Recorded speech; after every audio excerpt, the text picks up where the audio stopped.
Hello tout le monde, bienvenue sur ma chaîne. Les gars, aujourd'hui on se retrouve pour une nouvelle vidéo et ce sera une story time abonnée. Donc il y a une abonnée qui m'a envoyé sa story time pour que je la raconte sur mon compte et on a besoin de vos avis. Donc je compte sur vous pour donner vos avis en commentaire parce que l'histoire qu'elle m'a racontée en fait c'est une histoire rocambolesque digne d'un film de drame à Assini.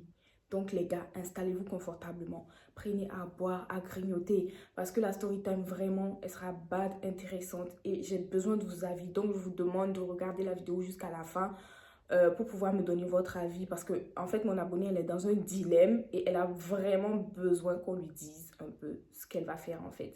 Donc je compte sur vous les gars, parce que de toute façon vous ne me décevez jamais. Les gars, abonnez-vous! Likez, commentez, partagez. Non mais en vrai les gars, je vous demande vraiment de liker cette vidéo et de laisser un petit commentaire. Un tout petit commentaire parce que ça aide YouTube en fait. Ça permet à YouTube de recommander mes vidéos à d'autres personnes. Et du coup, ce serait vraiment bien en fait que vous laissiez un petit like, un petit commentaire. Et installez-vous, on va commencer la vidéo. Je vous laisse avec le générique et je vous reprends juste après. What's up to all the baddies? What's up to all the baddies? What's up to all the baddies? What's up to all the baddies? Donc les gars, l'abonné qui m'a envoyé la story time, on va l'appeler Marilyn. Donc cette histoire se passe en Côte d'Ivoire. Je pense que vous avez remarqué du coup par rapport au titre et tout. Donc ça se passe en Côte d'Ivoire, plus précisément à Abidjan. Donc en fait, je vous mets rapidement dans le contexte. Donc Marilyn vit avec sa mère et son beau-père. Donc son beau-père qui est le mari de sa mère. Et du coup, ce beau-père en question, c'est un monsieur qui a toujours été là pour elle, qui l'a prise comme sa propre fille, qui lui a acheté une voiture après son bac, qui s'occupe d'elle, qui paye ses études, voilà, qui se comporte comme un père en fait, du coup pour elle.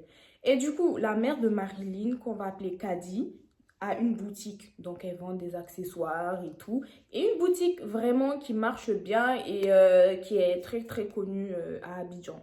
Et du coup, un jour, on a un tonton, un chic tonton comme ça qui vient et qui vient dans la boutique de Kadi, du coup la mère de Marilyn, pour acheter des trucs. Donc le monsieur arrive, il garde une toute dernière voiture, une toute dernière. Moi je ne me connais pas trop en voiture, mais je crois que c'était une Bentley ou une, je ne sais plus, une Rolls-Royce, quelque chose comme ça. Du coup c'était une vraie voiture. Il rentre, il est sapé. Vous voyez les chics tontons là? Voilà, il est sapé et tout. Et du coup, il fait du shopping et tout. Il achète beaucoup. Il achète pour des millions en francs CFA, donc des milliers d'euros. Et du coup, il s'en va. Donc là, Kadi, elle est là, elle se dit, mais attends, un mec qui vient et tout avec une grosse voiture, il achète et tout pour 1 million, je sais pas c'était combien de millions, mais des millions en fait de marchandises. Bizarre tout ça. Mais bon, elle calcule pas plus que ça. Le monsieur, il revient encore une semaine après avec une autre voiture, mais encore une autre voiture de luxe. Il achète encore de la marchandise. Et de là, maintenant, il discute avec Kadi. Il lui dit, oui, j'espère que tu vas bien et tout. Est-ce que je peux avoir ton numéro? Tout ça, tout ça. Moi, j'aimerais bien t'inviter à Assini. Donc, de là, Kadi, elle est là, elle hésite. Elle se dit, attends, est-ce que j'y vais? Est-ce que j'y vais pas? Donc là, après, Kadi décide d'aller au rendez-vous du monsieur, du tonton.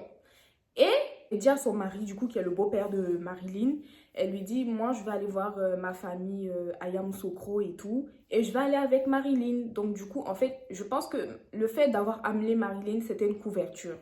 Et de là, le mari dit, bah oui, il n'y a pas de souci, tu y vas, il n'y a pas de souci. Donc, de là, Marilyn et sa mère vont à Assini avec le tonton. Et arrivé là-bas et tout, le tonton regarde déjà Marilyn bizarre et tout, il la regarde et tout d'une manière en mode il veut la draguer façon, alors que c'est le pointeur de sa maman. Donc il dit à la maman, ouais, en tout cas ta fille elle est bien et tout, j'aime bien son physique et tout. Et de là la maman elle pète un câble, tu vois, elle dit, ouais mais c'est ma fille, elle est trop jeune pour toi. Et le monsieur lui dit, attends mais t'es jalouse? Et de là, après ça calcule plus trop et tout, bref. Et sur le chemin du retour, du coup, voilà, il s'est passé ce qui s'est passé à Assini entre Kadi et le tonton. Ce qui se passe à Assini reste à Assini. Voilà, du coup, ils sont sur le chemin du retour et tout. Et malheureusement, ils ont eu un grave accident. Et suite à cet accident-là, le tonton a succombé à ses blessures. Donc de là, on prévient tout de suite le mari de Kadi, du coup, qui est le beau-père de Marilyn, qui arrive sur les lieux. Et la mère de Marilyn, Kadi, du coup, était dans le coma. Le beau-père arrive et tout, il récupère Marilyn, ils arrivent à la maison, mais lui, il est choqué parce que Kadi lui a dit qu'elle va à Yamoussoukro avec Marilyn. Et comment ça se fait qu'il se retrouve sur la route de Assini avec un monsieur qu'il ne connaît pas?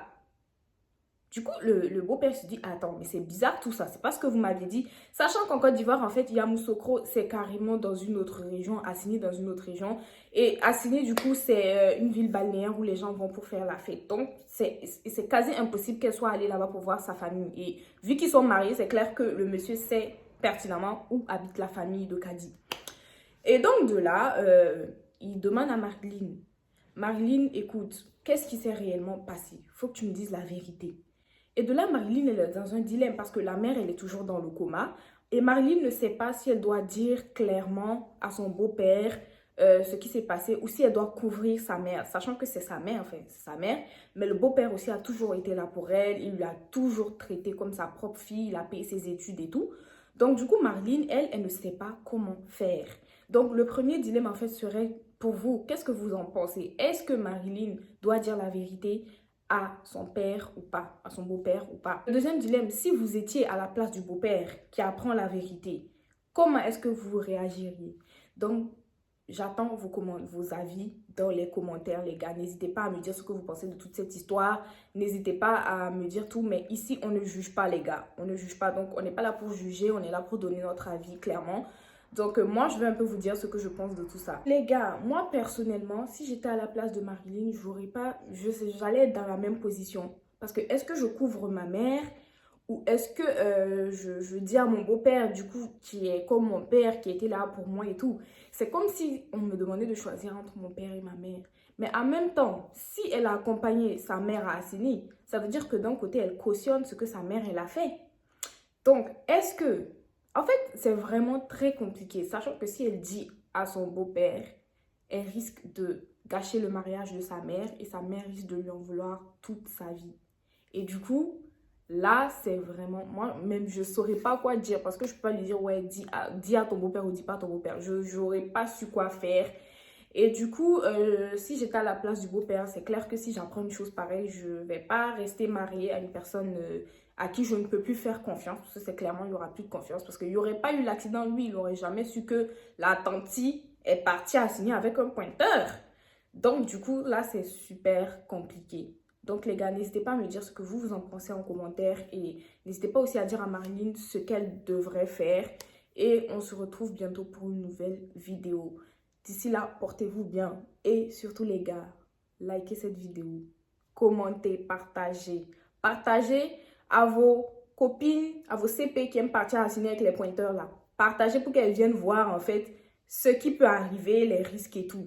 Donc voilà, et je compte sur vous pour donner vos avis dans les commentaires. Les gars, si vous voulez, si le concept vous intéresse et que vous voulez raconter vos story time et tout, n'hésitez pas à m'envoyer un message sur mes différents réseaux sociaux et c'est avec plaisir que je viendrai faire des vidéos et tout pour expliquer un peu, pour que ma communauté et moi, nous donnions un peu notre avis sur l'histoire. Donc voilà, j'espère en tout cas que ce concept vous plaît et si pourquoi pas commencer à faire une série de story time où je raconte vos story time à vous au lieu de tout le temps venir raconter les fois où on m'a fait fort. En tout cas, laissez-moi savoir en commentaire si vous aimeriez que je fasse ce genre de concept et tout. Et on se retrouve bientôt pour une nouvelle vidéo. D'ici là, portez-vous bien. Ciao!